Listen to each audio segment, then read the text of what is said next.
தென்மண்டல திருச்சபையுடைய பேராயர் பர்னபாஸ் ஐயா அவர்களையும் கண்ணியத்திற்குரிய திருநெல்வேலி பாராளுமன்ற உறுப்பினர் ராபர்ட் புருஷ் ஐயாவை பற்றியும் கொள்ளடிக்கிறாங்க, இந்த மாதிரி மக்களை ஏமாத்துறாங்க வைக்காங்கன்னு சொல்லி சொல்கிறாங்க.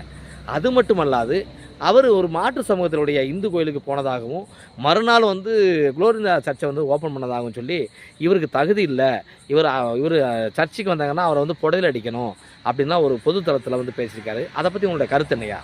பொது தளத்தில் புடதில் அடிப்பேன் பேசுறதெல்லாம் தவறான செயல், வன்மையாக கண்டிக்கிறோம் அவரை.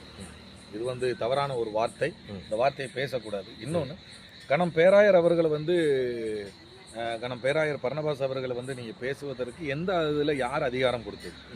அவர் இன்னைக்கு நெல்லை திருமண்டலத்திலே அநேக சர்ச்சஸுக்கு அவர் தான் தலைவர். அப்போ அவரை பேச வேண்டிய ஒரு குறிக்கோள் உங்களுக்கு யார் கொடுத்தது அப்படின்னா, நான் அப்போ மெம்பர் அப்படின்னு சொன்னார்னா, மெம்பருக்குன்னு ஒரு கண்ணியம் இருக்கிறது. அந்த கண்ணியத்தை மீறி